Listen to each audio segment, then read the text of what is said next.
여러분 안녕하십니까? 코로나19 통합 뉴스룸 2시 뉴스입니다. 역대 가장 긴 장마의 기록적인 폭우로 인명과 재산 피해 규모가 커지면서 당정청이 대국민 재난지원금 지급을 2배로 늘리기로 했습니다. 재난지원금 도입 이후 첫 상향 조정입니다. 또 최근 정치권에서 나왔던 수해복구 4차 추경에 대해선 추후에 판단하기로 했습니다. 보도에 김지숙 기자입니다. 더불어민주당과 정부, 청와대가 지난 25년 동안 그대로였던 재난지원금을 올리기로 했습니다. 재난으로 사망했을 때 지원금은 기존 1,000만 원에서 2,000만 원으로, 침수 피해를 입었을 땐 100만 원에서 200만 원으로 올리기로 했습니다. 다른 피해에 대해서도 재난지원금을 올려 지급하기로 했습니다. 특별재난지역 선포를 위한 행정 절차를 간소화하자는 논의도 이뤄졌습니다. 최근 정치권에서 공감대가 형성됐던 수해복구를 위한 4차 추경은 추후에 판단하기로 했습니다. 중앙정부 예비비 등 재정 여력이 충분하다는 겁니다. 또 다른 피해가 없을 거라고 판단할 수도 없는 상황이고 이렇기 때문에 지금 결론 내리는 것은 섣부르지만 현재로서는 이 예비비가 소모되지 않을 걸로 예측하고 있다는 것입니다. 현재 중앙정부가 쓸 수 있는 재난지원 예산은 모두 2조 8천억 원 수준인데 여기에 지방정부가 갖고 있는 예비비와 재난관리기금을 합치면 가용자원이 6조 원 이상 될 걸로 정부는 추산하고 있습니다. 이를 모두 이번 수해복구에 사용할 수는 없지만 재난지원금 인상분을 고려해도 현재로선 충분하다는 판단입니다.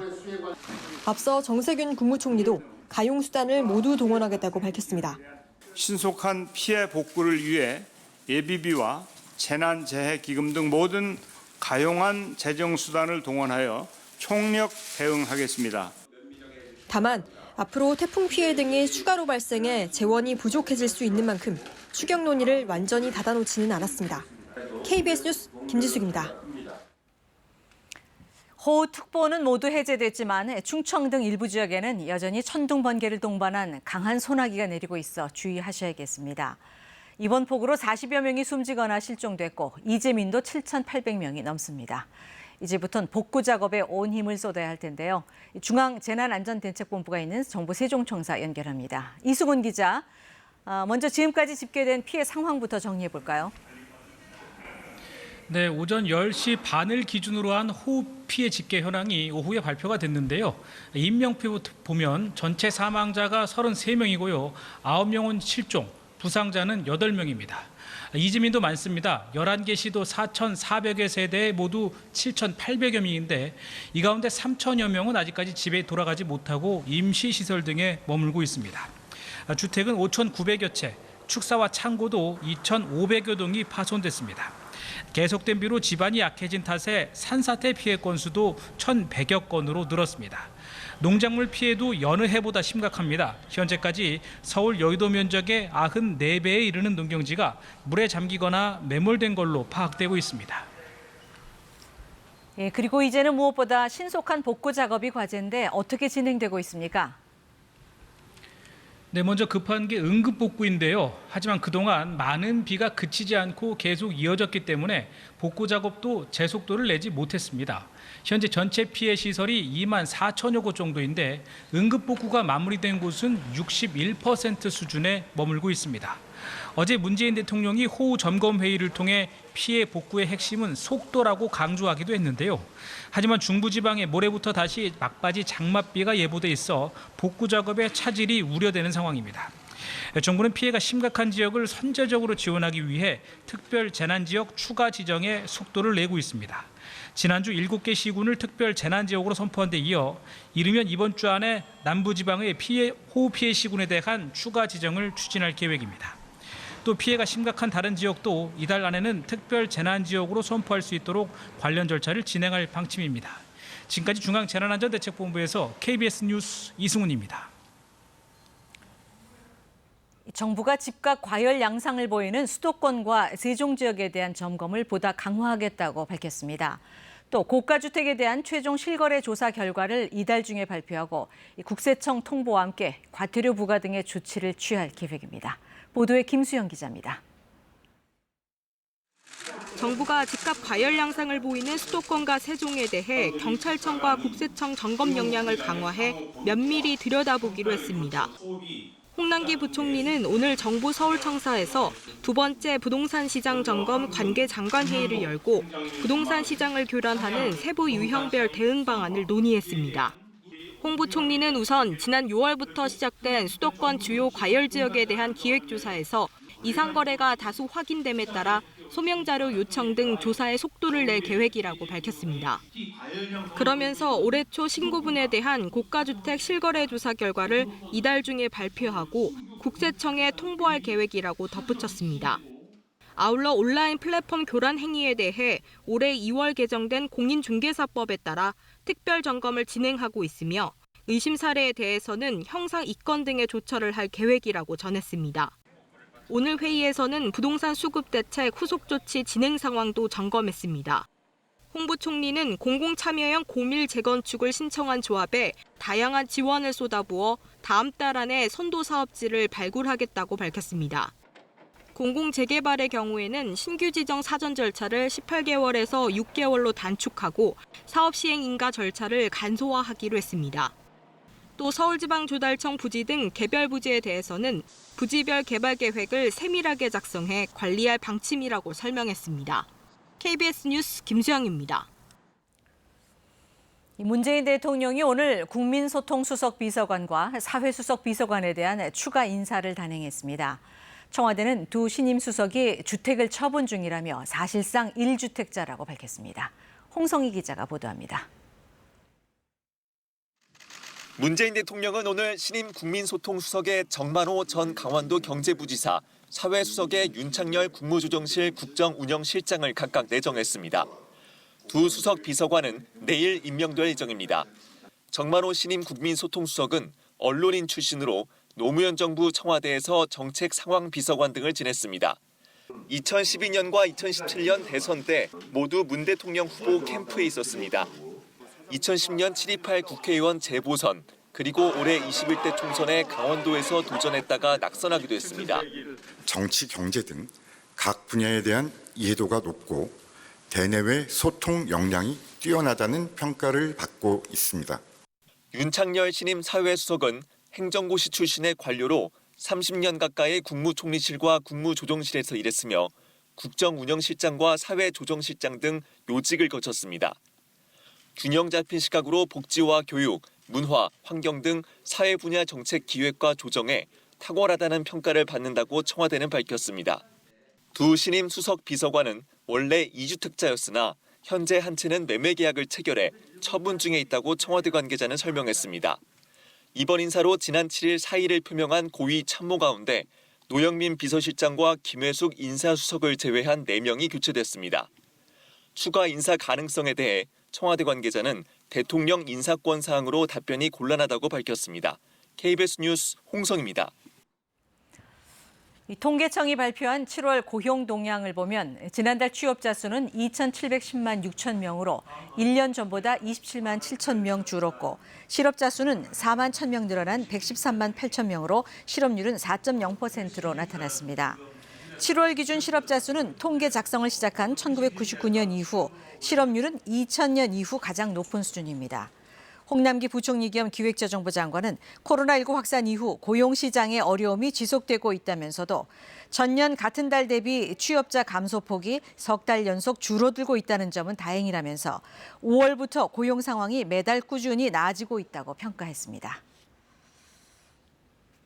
다음 코로나19 소식입니다. 이 확진자가 54명 늘었는데 대부분 수도권과 부산 지역에서 나왔습니다. 수도권 교회 관련 감염과 부산 선박과 학교 관련 감염이 늘었기 때문입니다. 정부는 결혼식장과 장례식장에 대한 방역관리 강화 방안도 내놨습니다. 보도에 안다영 기자입니다. 코로나19 신규 확진자가 하루 새 54명 늘었습니다. 신규 확진자 수가 50명을 넘어선 것은 17일 만입니다. 국내 발생이 35명으로 해외 유입 19명보다 많은데 국내 발생은 모두 수도권과 부산 지역에서 확인됐습니다. 경기 19명, 서울 13명, 나머지 3명은 부산입니다. 수도권 교회 관련 N차 감염이 계속되고 있고 부산 선박과 학교 관련 확진 사례가 늘고 있기 때문으로 분석됩니다. 구체적 감염 사례를 보면 서울에서는 고양시 반석교회 관련 확진자 1명, 관악구 소재 요양병원 관련 2명, 해외 접촉 관련 3명 등입니다. 반석교에서 전파된 남대문 시장 케네디 상가와 관련해서는 밀접 접촉자 57명이 파악됐는데 현재 인근 중앙상가 확진자를 제외하면 전원 음성으로 확인됐습니다. 서울시는 다만 확진자들이 많이 나온 상가에 CCTV가 없어 방문자 파악이 어렵다며 확진 방문자들의 신용카드 사용 내역을 조회할 예정이라고 밝혔습니다. 이런 가운데 정부는 결혼식장 뷔페를 고위험 시설로 추가 지정해 오는 19일 오후 6시부터 방역 관리를 강화하기로 했습니다.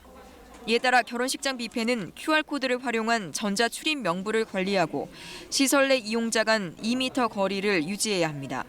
이를 어길 경우 300만 원 이하의 벌금이 부과되고 집합금지 조치가 시행될 수 있습니다. 또 결혼식장에 대해서도 전자 출입 명부 설치를 권고하기로 했습니다. 아울러 정부는 장례식장 방역관리 강화 방안도 내놨습니다. 우선 장례식장 책임자가 유족과 이용 계약을 체결하기 전 유족과 조문객의 협조 사항을 설명하고 서명을 받은 후 4주간 보관토록 하는 사전 설명 의무제가 도입됩니다. 또 유족과 조문객 간 거리 두기를 위해 분향실 바닥에 스티커나 안내 문구를 표시하도록 하고 일부 장례식장에서 운영 중인 전자출입명부와 출입구 열화상 카메라 등도 설치를 권고할 계획입니다. KBS 뉴스 안다영입니다. 특히 부산의 집단 감염 확산이 우려되는 가운데 평생교육시설 집단 감염 등으로 한꺼번에 14명의 확진자가 나왔는데요. 이 접촉자 1000여 명에 대한 진단 검사 결과는 다행히 모두 음성이라고 합니다. 부산 취재기자 연결합니다. 이슬 기자, 음성이라고 해도 아직 안심할 수는 없을 텐데 일단 추가 확진자는 없는 거죠? 네, 어제 부산의 코로나19 발생 상황을 고려하면 오늘도 추가 확진자가 나올 가능성이 높겠다 싶은 그런 분위기였습니다. 워낙 이용자가 많은 학교시설에서 확진자가 한꺼번에 나왔기 때문인데요. 하지만 다행히 오늘 현재까지는 추가 확진자가 나오지 않았습니다. 그리고 해당 시설의 접촉자로 파악된 1000명 가까운 사람들에 대한 검체 조사 결과도 모두 음성으로 나왔습니다. 특히 원장이 확진 판정을 받은 부산의 한 어린이집 역시 원생과 교사들에 대한 조사에서 모두 음성 판정이 나왔습니다. 하지만 안심할 수는 없습니다. 어제 확진 판정을 받은 시설 관련자 9명의 세부 동선이 아직 나오지 않아서 이들이 다닌 곳에서의 접촉자로 인한 지역 감염 가능성을 완전히 배제할 수는 없습니다. 또 이번 집단 감염의 감염 경로가 파악되지 않고 있는 점도 걱정입니다. 그러는 사이 또 다른 지역사회 집단에서 감염이 일어날 가능성이 있기 때문에 보건당국은 바이러스 전파 차단을 위해서 심층 역학조사를 서두르고 있습니다. 부산시 보건당국은 이번 평생교육시설 집단 감염과 감천항의 정박 중인 영진호의 집단 감염 사이에 연결고리가 있는지에 대해서도 조사하고 있는데요. 평생교육시설 확진자의 배우자 1명이 러시아 선박을 수리한 사실을 확인했기 때문입니다. 보건당국은 검체 유전자 조사를 벌여서 두 집단 감염의 관련성을 밝히기로 했습니다. 지금까지 부산시청에서 KBS 뉴스 이이슬입니다. 러시아가 세계 최초로 코로나19 백신을 공식 등록했습니다. 푸틴 대통령은 이 백신이 필요한 모든 검증 절차를 거쳤다며 자신의 딸도 접종했다고 밝혔습니다. 하지만 3상 임상시험도 없이 백신 등록을 했기 때문에 효능과 안정성에 대한 우려의 목소리도 높습니다. 모스크바에서 김준호 특파원이 전합니다. 러시아에서 세계 최초로 코로나19 백신이 공식 등록됐다고 블라디미르 푸틴 러시아 대통령이 밝혔습니다. Насколько мне известно, сегодня утром зарегистрирована, впервые в мире зарегистрирована вакцина против новой коронавирусной инфекции. 백신 이름은 옛 소련이 인류 최초로 쏘아올린 인공위성의 이름에서 따온 스푸트니크 V입니다. 푸틴 대통령은 이 백신이 필요한 모든 검증 절차를 거쳤다고 강조했습니다. 이어 자신의 두 딸 가운데 한 명도 백신 임상시험에 참여해 접종을 받았다고 덧붙였습니다. 이번에 등록된 백신은 러시아 보건부 산하 가말레야 국립전염병 미생물학센터가 개발한 백신입니다. 무라슈코 보건부 장관은 모든 임상시험 지원자들에게서 높은 수준의 코로나19 항체가 생성됐고 백신 접종에 따른 심각한 후유증은 나타나지 않았다고 전했습니다. 하지만 임상시험에 상세한 자료가 공개되지 않으면서 백신의 유효성과 안전성에 대한 우려가 제기되고 있다고 외신들은 전했습니다. 세계보건기구 WHO는 러시아와 백신의 사전 자격 심사 절차를 논의하고 있다고 밝혔습니다. But again, pre-qualification of any vaccine includes the rigorous review and assessment of all required safety and efficacy data. 이번 백신 개발에 자금을 지원한 러시아 국부펀드의 키릴 드미트리예프 대표는 백신 등록 이후 곧바로 3차 임상시험이 시작될 것이라며 3차 임상시험은 러시아뿐 아니라 사우디아라비아 등을 포함한 여러 나라에서 진행될 것이라고 밝혔습니다. 모스크바에서 KBS 뉴스 김준호입니다. 일본군 위안부 피해 할머니들이 살고 있는 나눔의 집에 대한 민관합동조사단의 조사 결과 수십억 원의 후원금 가운데 할머니들에게 직접 사용된 돈은 2.3%에 불과한 것으로 나타났습니다. 그동안 제기된 의혹에 근거가 있다는 결론이 내려진 겁니다. 보도에 김용덕 기자입니다. 지난 5년 동안의 나눔의 집 후원금은 약 88억 원. 이 가운데 할머니들이 사는 시설에서 사용한 돈은 불과 2억 원, 2.3%에 불과했습니다. 즉 거의 대부분 이 후원금은 할머니들의 생활과 복지, 증언 활동을 위해서 사용된 것이 아닙니다. 그러나 토지 구입 등 재산 조성에는 30%인 26억 원이 쓰였습니다. 자녀 후원금은 다른 요양원 건립 등을 위해 비축된 것으로 조사됐습니다. 상습적인 사기, 그리고 업무상 횡령과 배임, 그리고 이것의 액수에 따라서 특정 경제범죄 가중처벌법 등의 위반의 소지가 있다고 생각합니다. 할머니에 대한 폭언 등 정서적 학대 의심 사례도 나왔습니다. 특히 나눔의 집 시설장은 할머니가 온전한 정신이 아니었기 때문에 그동안 문제 제기를 했던 것들이 무효라고 주장했지만 요양보호사 나쁘다, 나한테 뭐 무슨 짓을 했다, 안 먹였다, 뭐 어떻게 했다라는 게 그거는 이런 질환을 갖고 있는 사람은 효력이 없다는 얘기를 말씀드리는 거예요. 이 발언 뒤에 거꾸로 할머니에게 시설을 옹호하는 인터뷰를 하도록 했다고 조사단은 밝혔습니다. 조사단은 이사진 해임과 시설장 교체 등 조치가 필요하다고 보고 나눔의 집 정상화를 위한 민간협의체를 만들 것을 건의했습니다. 이 같은 조사 결과에 대해 나눔의 집 측은 일단 정면 대응은 피했습니다. 나눔의 집은 민간합동조사단의 조사에 성실히 응하였으며 추후 조사 결과가 나오면 문제점을 개선하고 할머님들을 위한 나눔의 집으로 거듭날 수 있도록 최선을 다하겠습니다. 한편 법인 측은 조사 과정에서 있었던 이사 직무정지 처분에 대해 취소 소송을 하고 있습니다. KBS 뉴스 김용덕입니다. 교무부장이던 아버지와 함께 시험지 정답 유출 공모 혐의를 받는 숙명여고 쌍둥이 자매가 1심에서 유죄 선고를 받았습니다. 이들은 실력으로 성적이 크게 올라 전교 1등까지 했다며 무죄를 주장했지만 재판부의 판단은 달랐던 겁니다. 박진수 기자가 보도합니다. 아버지에 이어 쌍둥이 자매에게도 유죄 판결이 나왔습니다. 서울중앙지법 형사 12단독 송승은 부장판사는 업무방해 혐의로 기소된 현모양 등 쌍둥이 자매에게 각각 징역 1년 6개월에 집행유예 3년을 선고했습니다. 지난 3월 대법원에서 학교 교무부장이었던 아버지의 형이 확정된 지 5개월여 만입니다. 재판부는 유죄가 확정된 쌍둥이 자매의 아버지 사건에서 인정된 증거와 사실 판단을 그대로 받아들였습니다. 먼저 성적 급상승 사례가 존재하긴 하지만 이례적 결과라고 봐야 하고 내신과 모의고사 성적 차이가 지나치게 많이 난다는 점, 학원에서 보인 실력과 차이가 있다는 점 등을 충분히 인정할 수 있다고 설명했습니다. 또 시험지에 적힌 정답은 미리 암기한 답을 잊지 않기 위해 적었다고 보는 게 합리적이라고 판단했습니다. 재판부는 범행이 학생들 간 공정한 경쟁의 기회를 박탈하고 공교육에 대한 국민 다수의 신뢰를 무너뜨려 죄질이 좋지 않다고 지적했습니다. 그러나 미성년자이고 이미 아버지가 복역 중인 점을 감안해 집행유예를 선고한다고 했습니다. 숙명여고 학생이었던 자매는 1학년 2학기 중간고사부터 2학년 1학기 기말고사까지 모두 4차례의 교내 정기고사에서 아버지가 반출한 전 과목 시험의 정답을 받아 시험에 응시해 학교 성적평가 업무를 방해한 혐의로 재판에 넘겨졌습니다. 또 1학년 1학기 기말고사에서 체육 과목의 필기시험 답안을 미리 받아 부정하게 시험을 본 혐의도 받습니다. 쌍둥이는 실제로 성적이 올랐을 뿐이라며 혐의를 부인해왔습니다. KBS 뉴스 박진수입니다. 이번 집중호우로 피해가 속출하자 이명박 정부 당시 4대강 사업의 타당성 논란이 다시 불거졌습니다. 정치권을 중심으로 홍수 예방 효과의 유무를 놓고 논쟁이 이어지고 있는데요. 앞으로 실증적인 분석이 이루어질 텐데 어떤 것들이 쟁점이 될지 김진아 기자가 짚어봤습니다. 지난 8일 영산강 죽산보입니다. 강물이 불어나자 수문을 열어 물을 내보내고 있습니다. 4대강 사업으로 전국에 이런 보가 16개 설치됐습니다. 물줄기 중간에 보를 놓으면 폭우 시 강물을 천천히 내려보내 홍수를 조절한다는 게 애초 계획입니다. 이번 홍수 때 4대강 본류 주변에 피해가 적었던 것은 보의 역할 때문이라는 해석도 있습니다. 거기서 물을 가둬주면서 옆에 피해를 안 주면서 그리고 밑으로는 또 계속 빼거든요.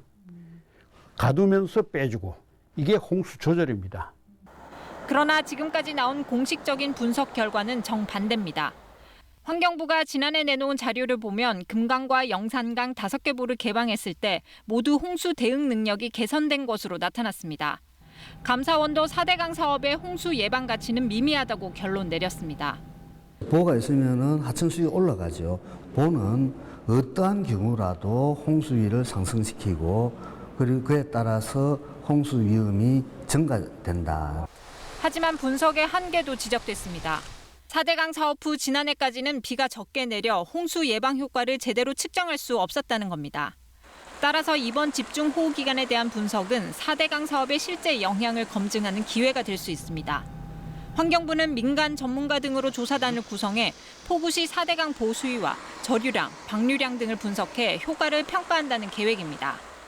이번에 섬진강은 100년 빈도거든요. 만약에 200년 빈도로 제방이 축조가 돼 있었다면 원류가 되지 않았을 거라고 보거든요. 설계 기준을 한번 다 점검을 할 필요가 있습니다. 또 제방의 부실, 지류와 지천에서 범람이 반복되는 문제도 지적된 만큼 이에 대한 원인 파악과 개선책도 함께 마련될 것으로 보입니다. KBS 뉴스 김진아입니다. 용담댐의 방류로 물난리를 겪은 금강유역 일대 마을에서는 이번 수해가 방류량 조절 실패로 인한 사실상 인재라며 성토하고 있습니다. 수자원공사가 초당 3,000톤의 물을 방류하기 일주일 전에 이미 이 홍수기 제한 수위에 도달했지만 나흘간 방류량을 늘리지 않다가 갑자기 용담댐의 수문을 열었다는 주장입니다. 백상현 기자가 취재했습니다. 지난 8일 용담댐은 방류량을 초당 700톤에서 3,000톤으로 4배가량 늘렸습니다. 하류에 위치한 충남 금산과 충북 영동, 옥천, 전북 무주 등 4개 군에서 주택 220여 가구와 농경지 670여 헥타르가 물에 잠겼습니다. 인삼 주 재배지인 금산 지역 한 군데만 인삼밭 200헥타르가 물에 잠겨 300억 원이 넘는 재산 피해를 입었습니다. 물이 빠지고 난 인삼밭, 진흙벌로 변했습니다. 농민들은 3, 4년간 자식처럼 애지중지 키워온 인삼 농사를 망치게 됐습니다. 수재민들은 이번 수해는 용담댐 방류로 일어난 인재라고 성토합니다. 비 올 때 물이 많이 내려올 때 같이 빼니까 이런 현상이 나는 거예요. 비가 오지 않았던 지난주 댐 수위를 낮출 기회가 있었다는 얘기입니다. 집중호우 일주일 전인 지난달 30일 용담댐 저수율은 이미 홍수기 제한 수위인 85.3%에 도달했습니다. 다음 날에는 90% 가까이 치솟았습니다. 위험 수위를 한참 넘어선 겁니다. 수자원공사는 댐 관리 규정에 따라 당시 방류량을 늘려야 했지만 오히려 초당 300톤가량 흘려보내던 방류량을 45톤으로 줄였습니다. 이렇게 나흘을 보냈다가 집중호우가 시작된 지난 7일에서야 뒤늦게 방류량을 700톤으로 늘렸고 제한수위 100%를 넘어서자 결국 초당 3,000톤 방류가 시작됐고 댐 하류 일대 4개 시군 마을 39곳이 물에 잠겼습니다. 이에 대해 수자원공사 측은 방류량을 늘리지 말라는 민원이 있었다고 해명했습니다. 연락을 주시더라고요. 래프팅하는 업체들 좀 있고요. 펜션을 하시는 분들도 있고 방류량이 늘어나게 되면 손님을 못 받으시는 거죠. 이게 위험하니까. 하지만 전문가들은 적극적으로 예비 방류를 했어야 했다고 지적합니다. 저수용이죠, 주로. 수자원 이제 용수댐인데 용수댐이라고 하더라도 비가 많이 오면 넘칠 수가 있거든. 그러니까 예비 방류를 반드시 해야죠. 이런 가운데 침수 피해를 입은 4개 지역 군수들은 오늘 한국수자원공사를 방문해 수위 조절 실패에 공식 항의하고 피해 복구와 보상 방안 마련을 촉구하기로 했습니다. KBS 뉴스 백상현입니다. 이처럼 용담댐이 나흘 동안 방류량을 늘리지 않은 게 문제라면 이 섬진강댐은 하루 사이 급격히 방류량을 늘려 피해를 키웠다는 지적을 받고 있습니다. 이 피해 주민들과 지자체는 원인 규명을 요구하고 있습니다. 보도에 서윤덕 기자입니다. 섬진강 제방이 100m가량 무너지면서 물에 잠긴 전북 남원의 8개 마을. 주민 대부분이 살림살이 하나 건지지 못하고 몸만 빠져나올 만큼 피해는 막대했습니다. 기록적인 폭우도 폭우지만 무엇 때문에 이렇게 큰 피해가 났는지, 제방은 왜 무너졌는지 누구 하나 속 시원하게 답해주지 않는 현실이 더 답답합니다. 우리 집이 이렇게 난리가 나도 누가 나와서 단 한마디 말하는 사람 없잖아요. 알려주는 사람도 없잖아요. 왜 이렇게 됐는지도 모르잖아요, 우리는. 피해 원인을 밝혀달라는 주민들의 목소리가 높아지면서 지방 의원들도 수자원공사 섬진강댐 지사를 항의 방문했습니다. 피해에 대한 철저한 진상을 규명하라! 규명하라! 규명하라! 규명하라! 제방이 무너지기 6시간 전까지 초당 600톤 정도였던 방류량을 붕괴 직전 3배로 늘린 이유와 집중호우 예보에도 사전 방류량이 왜 적었는지 캐물었습니다.